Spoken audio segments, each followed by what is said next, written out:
स्फुरन्तं परं नमः श्रीमदाचार्यचरणं शरणं सर्वदेहिनाम् अशेषदोषदहनं मस्तके राजतां मम।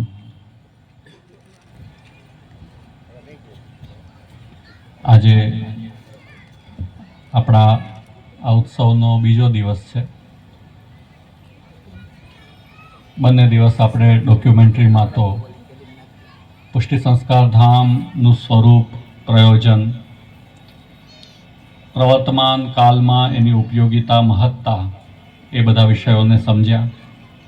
એની સાથે સાથે આપણી જે વિવિધ પ્રવૃત્તિઓ છે, પુષ્ટિ સંસ્કાર પાઠશાલા, વિદ્યાપીઠ, ગૌશાલા, એ બધાની પણ વર્તમાનમાં પુષ્ટિ ધર્મની રક્ષા માટે, પુષ્ટિ ધર્મની સ્થાપના માટે અને પુષ્ટિ માર્ગને જીવનમાં ઉતારવા માટેની ઉપયોગિતા, આવશ્યકતાને પણ આપણે આ ડોક્યુમેન્ટરીમાં પણ જોઈ અને સાથે સાથે જે આ બધી પ્રવૃત્તિ સાથે જોડાયેલા છે એ આ વિષયને બહુ સહજતાથી આત્મસાત પણ કરી રહ્યા છે અને એનો અનુભવ પાઠશાલાના બાળકોએ અહીં જે વિવિધ પ્રસ્તુતિઓ પ્રકટ કરી એનાથી આપણને થયો।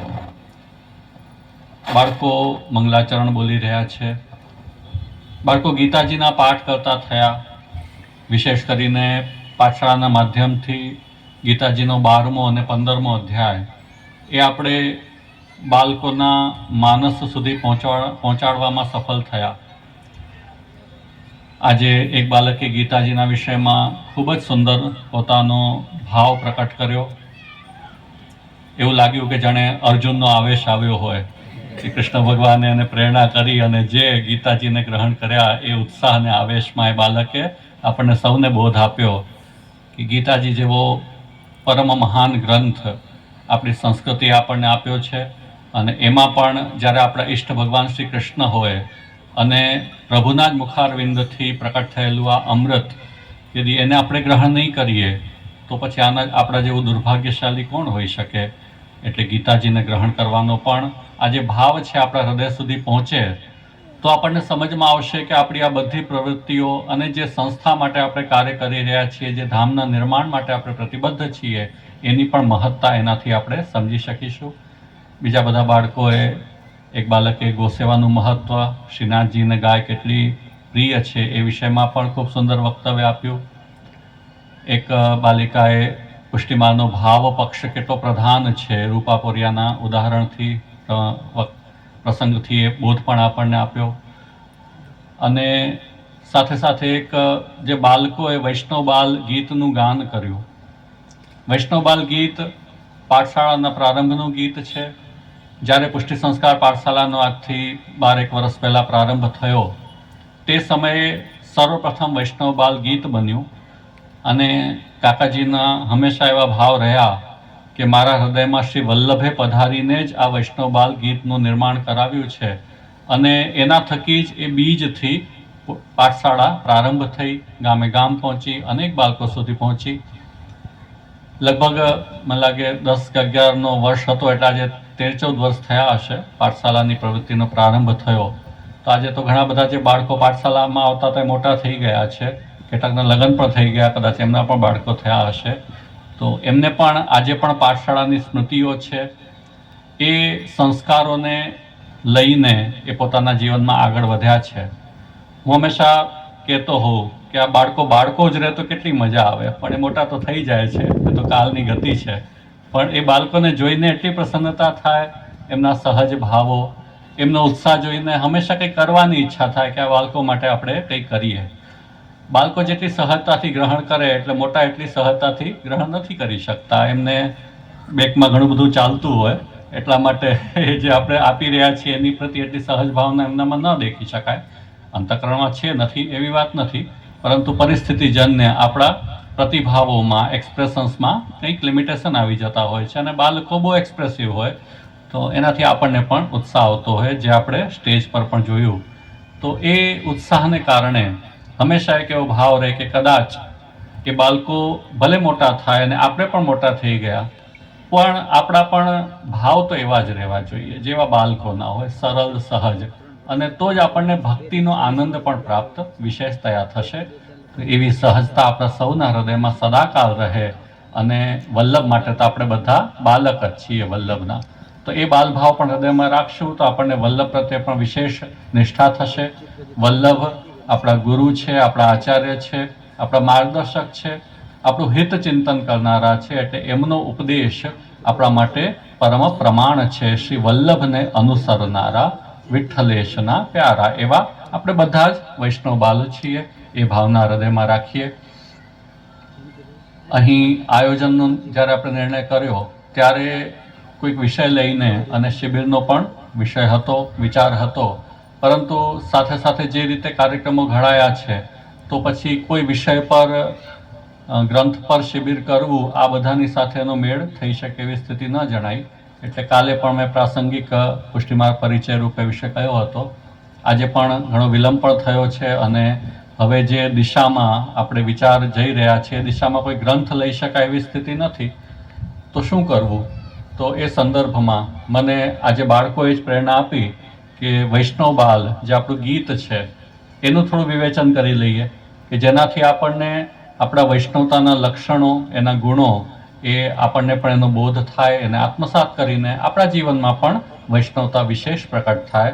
તો આજે એનો જ વિમર્શ થોડોક કરી લઈશું. ગ્રંથ પ્રવચન માટે ફરી ક્યારેક અલગથી આપણે આયોજન કરીશું, ત્યારે ગ્રંથ પ્રવચન લઈશું. આપણે બાળકોના મુખથી તો સાંભળ્યું, પણ એક એક સૂત્રને યદિ આપણે આપણા જીવનમાં ઉતારીશું તો એનું મહત્વ અને એનાથી આપણી વૈષ્ણવતા કેટલી ઉત્તમ રીતે અભિવ્યક્ત થશે એનું પણ ચિંતન આપણને પ્રાપ્ત થશે. સૌથી પહેલી વાત છે શ્રી વલ્લભને અનુસરનારા. આ પુષ્ટિમાર્ગનો મૂળ સિદ્ધાંત છે. આપણે જે કંઈ ક્રમ કરીએ છીએ, ચાહે ભગવત સેવાનો ક્રમ હોય, ચાહે સત્સંગનો ક્રમ હોય. સત્સંગનો ક્રમ કરીએ તો પ્રારંભ આપણે મંગલાચરણથી કરીએ. મંગલાચરણનો પહેલો શ્લોક ચિંતા સંતાન હંતારો યત્પાદાંબુજ રેણવઃ સ્વીયાનાંતાન નિજાચાર્યાન પ્રણમામિ મુહુર્મુહુ. સૌ પહેલા આપણે શ્રી વલ્લભને જ વંદન કરીએ છીએ. સમાપન આપણો આશ્રય પદથી થાય, એ પણ આપણે શ્રી વલ્લભના આશ્રયની ભાવનાથી જ કરીએ છીએ. ભગવત સેવાનો ક્રમ હોય એમાં પણ પ્રારંભ શ્રી વલ્લભના કીર્તનથી થાય છે. પ્રભુ જાગે એની પહેલા શ્રી મહાપ્રભુજીના પદ થાય અને પછી વિશેષ જે ક્રમ છે એ અનુસાર આપણે આગળ વધતા હોઈએ. તો શ્રી વલ્લભને અનુસરનારા એ પુષ્ટિ માર્ગની પ્રથમ શરત છે. એ નિષ્ઠા આપણા સૌના હૃદયમાં સ્પષ્ટ હોવી જોઈએ. અને આપણા વર્તમાન ગુરુ પણ શ્રી વલ્લભના પ્રતિનિધિ છે. શ્રી વલ્લભની આજ્ઞાને આપણી સુધી પહોંચાડવા માટેના માધ્યમ છે. એમનું ગુરુત્વ સ્વતંત્ર ગુરુત્વ નથી, એ વાત પણ આપણે પુષ્ટિમાર્ગમાં સ્પષ્ટતાથી સમજી લેવી જોઈએ. તો વલ્લભના પ્રતિનિધિ તરીકે આપણા ગુરુ અને આપણા ગુરુ આપણને વલ્લભનો ઉપદેશ આપે એ આપણો અભિગમ. અને એ જ રીતે શ્રી વિઠ્ઠલેશ શ્રી ગુસાઈજી, આપણે ત્યાં આપણી પરંપરામાં કહ્યું અસ્મિન માર્ગે આચાર્ય દ્વયમ. આ માર્ગમાં બે આચાર્ય છે. શ્રી મહાપ્રભુજી, શ્રી ગુસાઈજી સંયુક્તતયા પુષ્ટિ માર્ગમાં આચાર્ય તરીકે પ્રતિષ્ઠિત થયેલા છે. તો શ્રી ગુસાઈજી પણ, એટલે આપણે મહાપ્રભુજી અને ગુસાઈજીની કાનીથી આપણો સેવાનો ક્રમ પણ કરતા હોઈએ છીએ. એવા અમે વલ્લભીય છીએ, એવા અમે પુષ્ટિનિષ્ઠ છીએ. તુલસીની કંઠી અમ કંઠે નિત્ય શોભતી. વૈષ્ણવતાનું પ્રતીક આપણી તુલસીજીની કંઠી છે. તુલસીજી પ્રભુને પ્રિય છે. તુલસીજી આપણે બ્રહ્મસંવત વખતે તુલસીજીની સાક્ષીએ પ્રભુ પ્રત્યે આપણો સમર્પણ ભાવ પ્રકટ કરીએ છીએ, અભિવ્યક્ત કરીએ છીએ. તેથી તુલસીજીના કંઠી પ્રભુ પ્રત્યેની શરણાગતિ અને સમર્પણનો બોધ આપનારા, એની પ્રેરણા આપનારા છે. એમ તો તુલસીજીના ઔષધીય ગુણો આદિની પણ ચર્ચા થતી હોય છે, પણ આપણે ત્યાં પ્રમુખતાથી આપણી દીક્ષાઓનું સ્મરણ કરાવનાર તુલસીજીના કંઠી છે. તેથી નિત્ય શોભતી, નિત્ય ગળામાં તુલસીજીના કંઠી અવશ્ય આપણે ધારણ કરીએ. અષ્ટાક્ષર જપનારા શ્રી કૃષ્ણ શરણમ મમ મહામંત્ર આપણે ત્યાં કહેવાયો છે. આ મહામંત્ર છે. શા માટે મહામંત્ર છે? કેમ કે શ્રીમદ ભાગવત, શ્રીમદ ભગવદ્ ગીતાનો સાર છે. આ ગીતાજીમાં જ્યારે સમાપનમાં પ્રભુએ પોતાના આશ્રયનો ઉપદેશ અર્જુનને કર્યો, ત્યારે બધા જ ધર્મો એ આશ્રયમાં આપે સ્થાપિત કર્યા. કોઈ પણ ધર્મથી જે કંઈ પ્રાપ્ત થવાનું છે, કોઈ ધર્મ પાલનથી જે કંઈ પ્રાપ્ત થવાનું છે, એ મારા આશ્રયથી પ્રાપ્ત થશે. સર્વધર્માન પરિત્યજ્ય મામ એકમ શરણમ વ્રજ. તો એ જે આશ્રય કે જેમાં આત્મકલ્યાણના પ્રત્યેક માર્ગ પ્રતિષ્ઠિત થઈ ગયા, એ ભગવદ આશ્રય, એ સિદ્ધ કરનાર, એ સિદ્ધ થઈને એનું અનુસંધાન કરાવનાર શ્રી કૃષ્ણ શરણમ મમ એ 8 અક્ષરનો આપણો અષ્ટાક્ષર મહામંત્ર. તેથી અષ્ટાક્ષર શ્રી વલ્લભ તો આજ્ઞા કરે છે, તસ્માત સર્વાત્મના નિત્યમ શ્રી કૃષ્ણ શરણમ મમ વદદ્ભિરેવ સતતમ સ્થેયમિત્યેવ મે મતિ. સતત શ્રી કૃષ્ણ શરણમ મમ તો બોલતા રહેવું જોઈએ. જેમ આપણે શ્વાસ વિના નથી રહી શકતા એ રીતે શરણાગતિના ભાવન વિના આપણે ન રહેવું એ એક આદર્શ સ્થિતિ છે. નથી થતું ત્યાં સુધી નિયમપૂર્વક જેટલું બને એટલું અષ્ટાક્ષરનું અનુસંધાન પાઠ જપ અવશ્ય કરીએ. તિલક અમગૌરવનું પ્રતીક છે. મને સુરત આવું ત્યારે આનંદ આવે ઘણો. તિલકનો ખૂબ આગ્રહ અહીં જોવા મળે. સર્વત્ર કદાચ ઓછો થયો પણ અહીંયા ખૂબ આગ્રહ થતો હોય. કમસે કમ મારી સામે જે વૈષ્ણવવૃંદ આવે છે અને જે વખતે આવે છે એ વખતે તો દેખાય છે, એટલે એવું લાગે છે કે આપને ખૂબ આગ્રહ છે. તો ખૂબ પ્રસન્નતા એ વિષયની અને શિખાનો આગ્રહ પણ ખૂબ દેખાય છે. બાળકો, નાના નાના બાળકો પણ શીખાવાળા છે. આ બંને આગ્રહ આપ માટે ખૂબ મને પ્રસન્નતાનો વિષય સુરત આવીને મને અનુભવમાં આવે છે. તો આ તો બહુ કહેવાનો વિષય નથી જણાતો. તિલક આપણા ગૌરવનું પ્રતીક તો છે જ, અને એ છે એ અનુભવ સાથે યદિ એને આપણે ધારણ કરીએ છીએ તો વસ્તુતઃ પ્રભુના ચરણારવિંદ આપણા મસ્તક પર છે. નિર્ભયતા, નિશ્ચિંતતા અને પ્રસન્નતા એનાથી આપણા અનુભવમાં અવશ્ય આવે છે. તિલક આપણા ગૌરવનું પ્રતીક છે, એને અવશ્ય ધારણ કરીએ. પુષ્ટિ ગ્રંથો પઠનારા. પુષ્ટિ ગ્રંથો કેમ કે પુનશ્ચ આપણી પરંપરાએ મહાપ્રભુજીના ગ્રંથોને ખૂબ મહત્વ આપ્યું છે.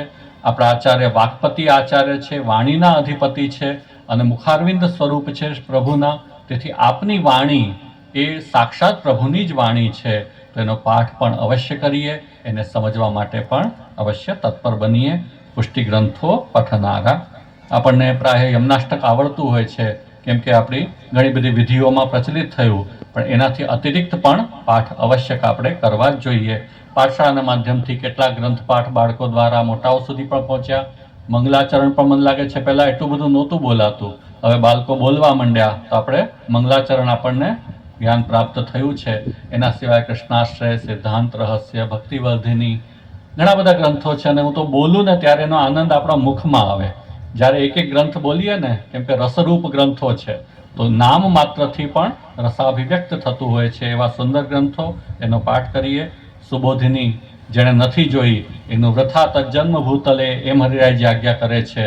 તો કમસે કમ સુબોધિનીજી સુધી પહોંચવાનો આ માર્ગ જે છે, ષોડશ ગ્રંથ વગેરે, ત્યાંનો પ્રારંભ આપણે કરીશું તો ક્યારેક વલ્લભની કૃપાથી સુબોધિનીજી સુધી પણ આપણે અવશ્ય પહોંચી શકીશું.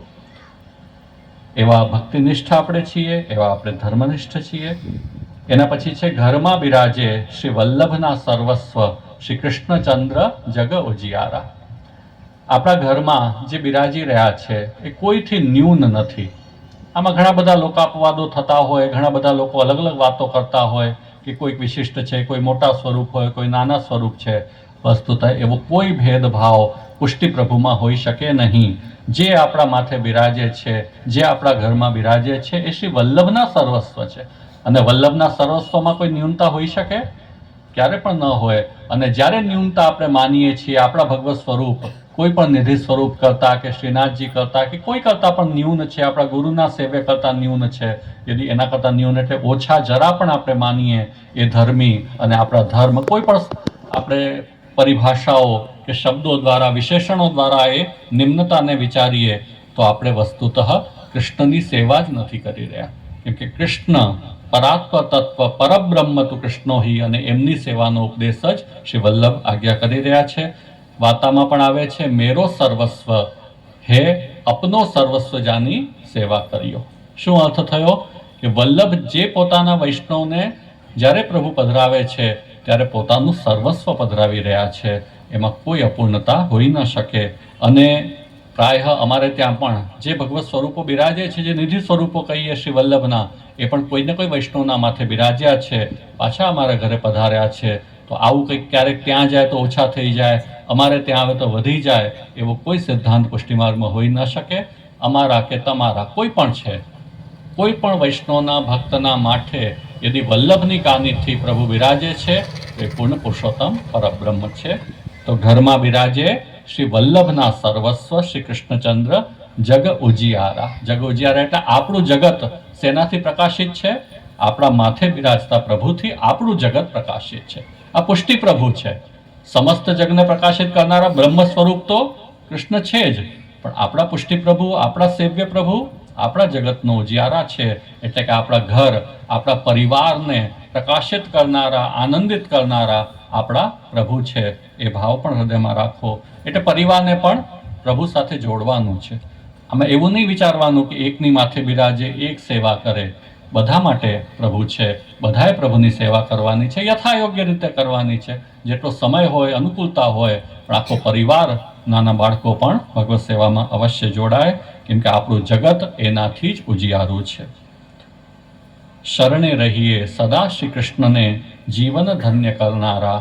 જે સેવા કરે છે એમને શરણાગતિ દઢતો હોવી જ જોઈએ. અને જે કદાચ સેવા નથી કરી શકતા એમની માટે પણ શરણ માર્ગ છે. એ હંમેશા સર્વ માટે ઉપકારક છે, હિતકારક છે.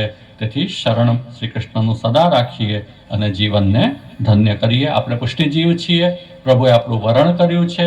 યમે વૈશ્ય વૃણતે તેન લભ્ય. જેનું પ્રભુ વરણ કરે, જેને પ્રભુ સ્વીકારે કે આ જીવ મારો, આ જીવ ભક્તિ કરશે, એને જ પ્રભુ એ રીતે પ્રાપ્ત થાય છે. એક વાત હું તમને બતાવું કે એક પ્રશ્ન આવ્યો મારી સામે કે પુષ્ટિજીવો આ ભૂતલ પર શા માટે આવે છે? એ તો લીલાના જીવો છે. તો આપણે પુષ્ટિજીવ છીએ તો આ ભૂતલ પર શા માટે આવ્યા? તેનો ઉત્તર મેં આપ્યો અને આપ સૌને પણ હું કહેવા માંગુ કે એનાથી આપણને ગૌરવ થશે. પ્રભુ જ્યારે અવતાર ધારણ કરે છે ત્યારે એ અવતાર કાળમાં ઘણા બધા અસુરો છે જેનો સંહાર પ્રભુ કરે છે. અને એ વખતે ભક્તજનો પણ છે અને દેવતાઓને પણ પ્રભુએ આજ્ઞા કરી કે પહેલા સૌ દેવતાઓ જાઓ અને તમે બધા પહોંચો, પછી હું અવતાર ધારણ કરીશ. એ રીતે પ્રભુનો અવતાર થયો. હવે માની લો કે એ સૃષ્ટિમાં યદિ બધા અસુરો જ છે, બધા પ્રવાહી જીવો જ છે, તો પ્રભુ ત્યાં શા માટે પ્રકટ થાય? પ્રભુ તો ભક્તનો ઉદ્ધાર કરવા માટે પ્રકટ થાય છે. આજે આપણે વિચારીએ કે આ ભૂતલ પર પ્રભુની સૃષ્ટિ છે, પણ બધા જ પ્રવાહી જીવો હોય અને પ્રભુને આ પૃથ્વી પર પધારવું હોય તો ક્યાં પધારે? પછી તો ક્યાંય પધારવાનો અવસર ન મળે ને, કેમ કે પ્રવાહી જીવ તો ભક્ત નથી, એ તો સેવા પણ નહીં કરે. યદિ સેવા નહીં કરે તો પ્રભુને પધારવાનો અવકાશ પણ નહીં મળે. પુષ્ટિજીવ છે તો પ્રભુ આ ભૂતલ પર આજે પણ પધારે છે, આપણા ઘરમાં પધારે છે, આપણા સેવ્ય બનીને પધારે છે.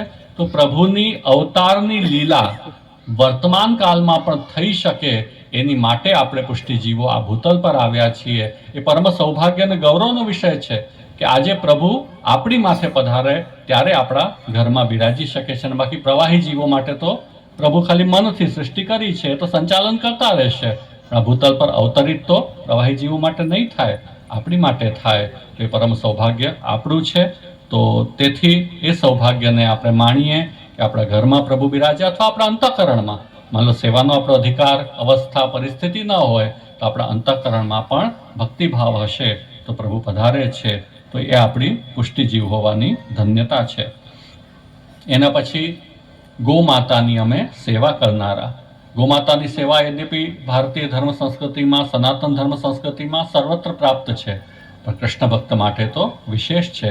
કેમ કે આપણા પ્રભુ તો કોઈ પણ વખતે ગાય વિના હોય એવી કોઈ લીલા આપણને અનુભવમાં જ ના આવે. પ્રાય બધી જ લીલામાં ગાય તો છે જ. ગોધન પણ છે અને ગાયથી પ્રાપ્ત થતા દ્રવ્ય, ગોદુગ્ધ, દધી, માખણ આદિ પણ એ લીલામાં હોય જ છે. તો ગૌમાતાની સેવા પણ અવશ્ય કરી. બાલકે પણ ખૂબ સુંદર પોતાના વક્તવ્યમાં કહ્યું કે હું ગૌરક્ષક બનીશ. ઉત્તમ વાત છે, એ ભાવના છે. ગાયનું પાલન કરીએ, રક્ષણ કરીએ, સેવા કરીએ અને ગાય સાથે અવશ્ય જોડાય. અને એમાં પણ ભાવ શું છે? કૃષ્ણ ભક્તિનો આપણો ભાવ છે. પ્રમુખતા આપણી કૃષ્ણ ભક્તિની છે અને એના અંગરૂપે સાત્વિકતા થાય એ રીતે ગૌમાતાની સેવા છે. ગોદુગ્ધનું પાન પણ છે. રાષ્ટ્રહિત કાજે અમે કર્મ કરનારા. આપણા વૈષ્ણવ બાલ કેવા હોવા જોઈએ કે એમના હૃદયમાં રાષ્ટ્રહિત પણ સમાયેલું હોવું જોઈએ. અને એ બાલક જ મોટા થાય એટલે આપણા સૌના હૃદયમાં રાષ્ટ્રહિત સમાયેલું હોય. કેમ કે ભારતીય સંસ્કૃતિ યદિ જીવિત રહેશે, સુરક્ષિત રહેશે તો આપણી વૈષ્ણવતા પણ રહેશે. યદિ સનાતન ધર્મ સંસ્કૃતિ નહીં હોય તો આપણી વૈષ્ણવતાને પણ આપણે કેવી રીતે જીવી શકીશું? એટલે રાષ્ટ્રહિત થાય એ પ્રકારના કર્મ કરવા, એ પ્રકારની વ્યવસ્થાઓને આપણે અનુકૂળ થવું, આ વખતે સુરતમાં હું આવ્યો, દર વખતે ટ્રાફિકમાં બહુ અવ્યવસ્થા જોઈ. આ વખતે કંઈક થોડુંક ડિસિપ્લિન દેખાયું કે થોડીક સિગ્નલને હવે બધા માનતા થયા, લાલ લાઇટમાં રોકાતા થયા. બહુ ગમ્યું, બહુ સારું લાગ્યું. આવું થવું ખૂબ જરૂરી છે, કેમ કે રાષ્ટ્રની, સમાજની આ પ્રકારની વ્યવસ્થાઓ यदि આપણે નહીં સાચવીએ, ડિસિપ્લિનમાં આપણે નહીં રહીએ, તો આપણે રાષ્ટ્રનું અને સમાજનું અને નગરનું અહિત કરીશું, અવ્યવસ્થાઓ સર્જીશું. અવ્યવસ્થા થશે તો ક્યાંક ને ક્યાંક વિકાસમાં પણ એની હાનિ થશે. તો સુરતને હું અભિનંદન આપું છું અને બધા હવે વધારે સાવધાન રહેજો કે એ સાવધાની આપણે અવશ્ય રાખીએ, સ્વચ્છતા રાખીએ, આમ તેમ ક્યાંય ગંદકી ન ફેંકીએ અને આ પ્રકારે જે સામાજિક ડિસિપ્લિન છે એનું પાલન પણ આપણે અવશ્ય કરીએ. તો આ રીતે રાષ્ટ્રહિત થાય એવા કર્મ આપણે કરીએ. વ્યસનોથી દૂર રહેનારા, આ પણ બહુ મહત્વની વાત, ખાસ કરીને યુવા વર્ગને ખાસ કહેવા માંગુ છું કે બાળકોને સંસ્કાર આપીએ અને યુવાનોને વ્યસન મુક્ત કરીએ. આ બે કાર્ય यदि સંપન્ન થશે તો આપણું ભવિષ્ય ખૂબ ઉજ્જવલ છે. આપણી ધર્મ સંસ્કૃતિનું, આપણું રાષ્ટ્રનું, આપણા પરિવારનું, આપણા ઘરનું, વ્યક્તિનું, બધાનું જ હિત થશે. અને વ્યસન यदि યુવાનોમાં હશે અને બાળકોને આપણે સંસ્કાર આપીએ છીએ, બાળકો પહેલાથી બોલતા થાય વ્યસનોથી દૂર રહેનારા, એટલે હવે એવો વિશ્વાસ તો રાખી શકું કે એ બાળકો મોટા થશે તો વ્યસનોથી દૂર રહેશે. પણ ઓલરેડી જે મોટા થઈ ગયા પાઠશાળા વિના, આવું બોલ્યા વિના, એમને કહેવા માંગુ છું કે હોય તો હવે બહુ થયું, મુક્ત થાવ, હવે ક્યાં સુધી આને ખેંચશો, તો વ્યસનથી દૂર થાવ. નુકસાનની તો હવે કથાઓ ન કરીએ, તો આપણે જાણીએ છીએ કે ખૂબ નુકસાન એના અનેક પ્રકારના છે. તે વ્યસનોથી દૂર રહેનારા. દુર્જનોનો સંગ અમે ક્યારે નવ કરીએ. દુર્જનોનો સંગ થાય એટલે આ બધી વૃત્તિઓ પણ એમાંથી જ આવતી હોય છે. ધર્મવિહીનતા આવે, વ્યસનો પણ આવે, અપશબ્દો બોલવાની ઈચ્છા પણ થાય. દુર્જનોનો સંગ ન કરીએ. સત્સંગથી શ્રેય સાધનારા, આપણે સત્સંગનો અર્થ છે પુષ્ટિમાર્ગના સંદર્ભમાં જે મહાપ્રભુજીના સિદ્ધાંતને અનુકૂળ હોય એ પ્રકારના ગ્રંથોનું પારાયણ કરીએ, પાઠ કરીએ. આપણા ભગવદીઓના વૈષ્ણવ ચરિત્રોને પણ એનું અવગાહન કરીએ અને માત્ર વાંચીએ એટલું નહીં, એનું ચિંતન પણ કરીએ. એ વાત ખૂબ મહત્વની છે. આપણે વાંચતા હોઈએ છીએ પણ ચિંતન નથી કરતા, એટલે એમાંથી સૂત્ર આપણે નથી સમજી શકતા. જીવનના સૂત્રો यदि ગ્રહણ કરવા છે તો થોડું એનું ચિંતન, બોલવું એ પણ આવશ્યક છે. અપશબ્દો અમે ક્યારે નહીં બોલતા. સત્ય સદા બોલનારા, બાળકો એવા છે કે જે ખરાબ ભાષાનો પ્રયોગ નથી કરતા અને સદા સત્ય બોલીએ. જેટલું સત્ય બોલીશું એટલું આપણું જીવન પારદર્શી રહેશે. સત્ય બોલીશું એટલે ચિંતા પણ નહીં થાય. ખોટું બોલીએ એટલે ખોટાને છાવરવાની, છુપાવવાની ચિંતાઓ, એક ખોટામાંથી બીજું ખોટું, આ બધામાંથી यदि છૂટવું હોય તો સીધો સરળ જીવન અને સત્યવાદિતા રાખીએ. તો સત્ય બોલનારા यदि આપણે હોઈશું, એવા સત્સંગી અને સત્યનિષ્ઠ બનીશું, તો આપણા જીવનમાં ક્યારે પણ કોઈ પ્રકારના વિકાર નહીં આવે, કોઈ પ્રકારના તામસ ભાવ નહીં આવે, કોઈ પ્રકારના દોષ પણ નહીં આવે. આ પ્રકારની વૈષ્ણવતા આપણા જીવનમાં ઉતરે એની માટે આપણી બધી પ્રવૃત્તિઓ, આપણી સંસ્થાનું નિર્માણ આપણે કરવા જઈ રહ્યા છીએ. ધર્મ એ ખાલી બાહ્ય આડંબરનો વિષય ન રહી જાય, બાહ્ય દેખાડાનો વિષય ન રહી જાય, એની માટે આ પ્રકારની પ્રવૃત્તિ અને સંસ્થાઓની, સ્થાનોની આવશ્યકતા છે. નહીં તો બાહ્ય રૂપે તો ઘણું બધું ચાલી જ રહ્યું છે, પણ જે બાહ્ય રૂપે ચાલી રહ્યું છે એ આપણા અંતઃકરણને પવિત્ર નથી કરી રહ્યું, આપણા વ્યક્તિત્વમાં એ તેજસ્વીતાને પ્રકટ નથી કરી રહ્યું. તો વિચારવાનો હવે સમય છે કે બાહ્ય આડંબરમાંથી બહાર નીકળીને અને વાસ્તવિક જે કાર્ય છે કે જેનાથી ધર્મની પ્રતિષ્ઠા થશે, ધર્મની રક્ષા થશે, કેમ કે રક્ષિત ધર્મ આપણી રક્ષા કરે છે. यदि રક્ષા ધર્મની આપણે નહીં કરીએ તો એ ધર્મ આપણી રક્ષા ક્યારે પણ નહીં કરી શકે, કેમ કે ધર્મનું ક્ષરણ થઈ જશે. જ્યારે ક્ષીણ ધર્મ થયો, જેને આપણે ધર્મ માનતા હોઈશું એ કદાચ ધર્મ જ નહીં હોય અને છતાં પણ એની અનુસરણ આપણે કરતા હોઈશું તો ભટકી જઈશું. એ ન થાય એની માટે આવશ્યકતા છે આ પ્રકારના પ્રતિબદ્ધતાપૂર્વક કાર્ય કરવાની, આ પ્રકારના સંકલ્પોને પરિપૂર્ણ કરવાની, અને એ સંકલ્પમાં આપણે સૌ આગળ વધીએ. પુષ્ટિ સંસ્કાર ધામ શ્રેષ્ઠ રીતે, સારી રીતે નિર્માણ પામે. અને મુખ્ય વાત એ છે કે એ સ્થાન બન્યા પછી એનું જે પ્રયોજન છે, એ પ્રયોજન સાથે यदि આપણે આપણી જાતને જોડી શકતા હોઈએ તો આપણા ઘરમાં પણ એ ભાવના સાથે જ કાર્ય કરીશું. આપણે જ્યાં છીએ ત્યાં એ ભાવના સતત જાગૃત રહેશે તો આ કાર્ય પણ એના માધ્યમથી જલ્દી જ પરિપૂર્ણ થશે. બસ આટલું આજે વિશેષમાં આપણે આપણી વૈષ્ણવતાને ખૂબ ગૌરવથી માણીએ, એનો આનંદ લઈએ. બાળકોને વિશેષ શુભકામના કે આપ વૈષ્ણવતાને અનુરૂપ તો આગળ વધો જ, શિક્ષણમાં પણ આગળ વધો, પોતપોતાના જે ક્ષેત્ર છે એમાં આગળ વધો. સ્વસ્થ પણ બનો, એ પણ એક વિશેષ. રમતગમતમાં આગળ વધો, સ્વાસ્થ્ય પ્રતિ સભાન બનો. બધા માટે આ બધા જ વિષયો છે. આપણું શરીર સ્વસ્થ રહે એ પણ આપણું કર્તવ્ય છે. શરીર સ્વસ્થ હશે, આલસ્ય નહીં હોય તો સારા કાર્યો માટેની તત્પરતા, પ્રેરણા પણ પ્રાપ્ત થશે. અને આવી નાની નાની શક્તિઓ જ્યારે સંયોજિત થઈ જશે ત્યારે જ એક મહৎ કાર્ય પણ અવશ્ય સંપન્ન થશે. શ્રી વલ્લભની કૃપા આપણી સૌ પર સદા બની રહે એવી શુભકામના આપું છું. શ્રી વલ્લભાધીશ કી જય. बोलो श्री वल्लभाधीश की, श्री गोसाई जी परम दयाल की, श्याम सुंदर श्री यमुने महारानी की।